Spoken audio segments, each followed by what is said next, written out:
Welcome guys to Incan Kitchenomics. Ang ating gagawin ngayon, gagawa tayo ng Black Sambo. Ito yung mga ingredients natin sa dalawang regular na tray. Ang gagawin natin ng Black Sambo. Ito yung mga gatas. Pero pwede kang gumamit any brand ng gatas condense at saka itong evap.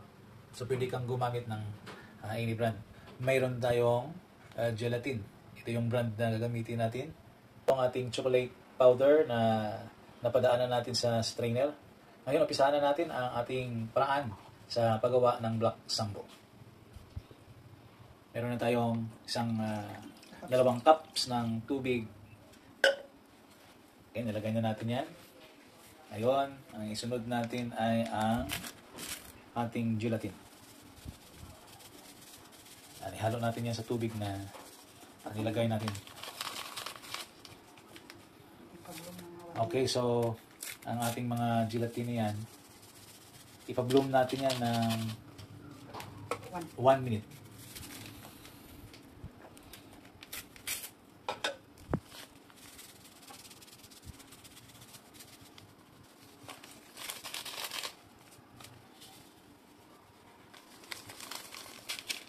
So, 4 na sachet ng Nox gelatin ang ginamit natin para sa ating dalawang regular tray na Black Sambo. So, 1 minute, ipa-bloom natin yan.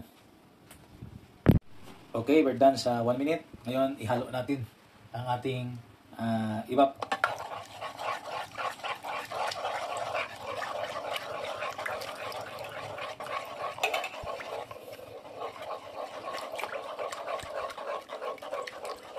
Sunod nating ihalo ay ang ating condensed milk.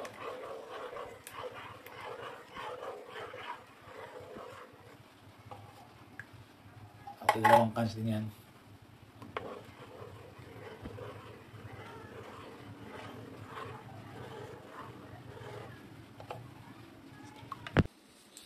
After mixing the ingredients, ilagay natin ito sa apoy. Painitin natin ng kaunti na tamang-tama lang na mainit siya, at saka ilagay natin yung chocolate powder.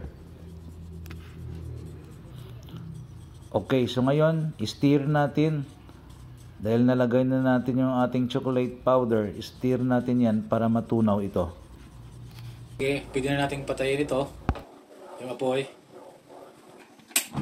para pag mawala na yung usok sa itaas, pero tuloy yung pag-stir natin. Pag nawala na yung usok, saka na natin ilipat sa tray.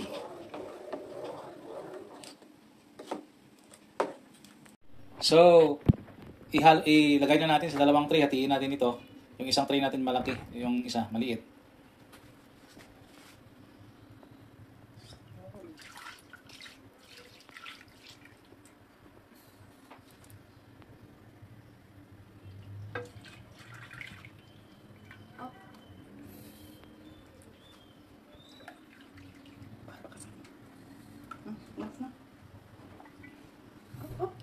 Ma-overflow. Yeah.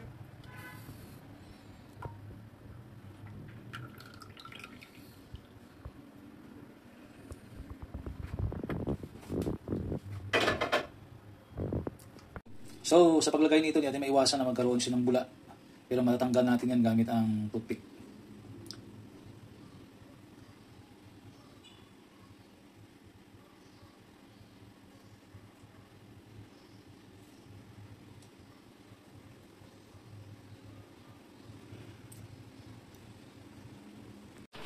Ngayon, ang gagawin natin, ang ingredients ng ating white layer ng ating Black Sambo.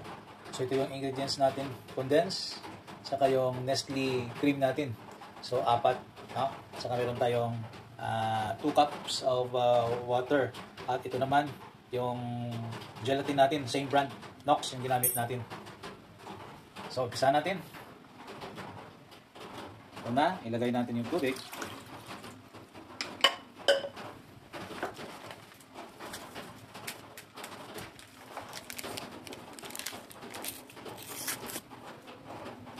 Tapos yung buong 4 na kapiraso ng gelatin Nox.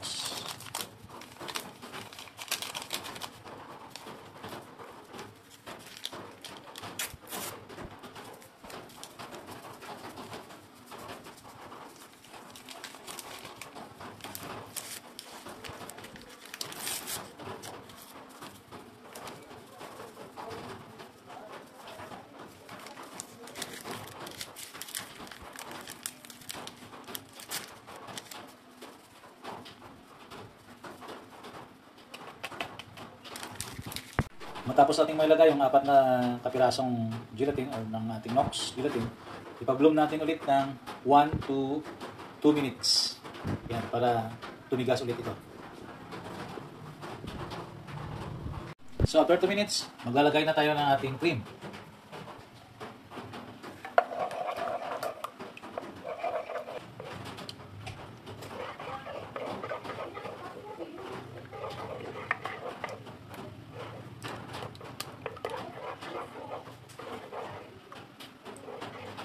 So after Nestle cream, i-add natin ang ating condensed milk.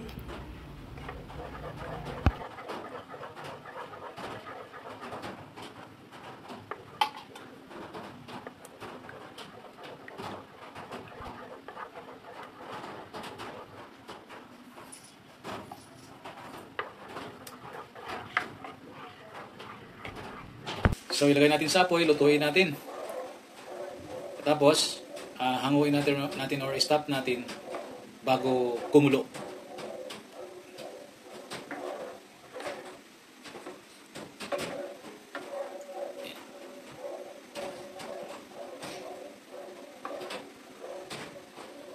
So ito na yung dalawang tray natin. Nilagay natin ito sa refrigerator. Pinalamig natin para mas mabilis ang pagtigas nito. So bago tayo maglagay ng white layer, kailangan matigas siya. So isang paraan ang paglagay nito sa ref para mabilis yung pagtigas. So ituloy lang muna natin yung pag-stir para mapalamig natin ng kunti bago natin ilagay doon sa first layer. Kailangan hindi siya masyadong mainit kasi pag mainit, matunaw yung first layer natin.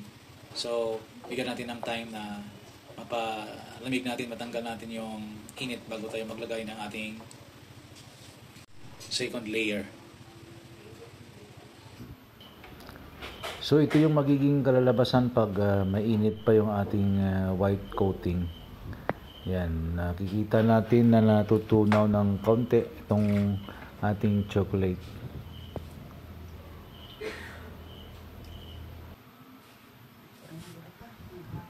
Mas mabuting palamigin muna natin ito. Napalamig na natin ng mabuti. Nakikita natin na ang kulay nito ay puting-puti at hindi na natutunaw yung chocolate sa ilalim.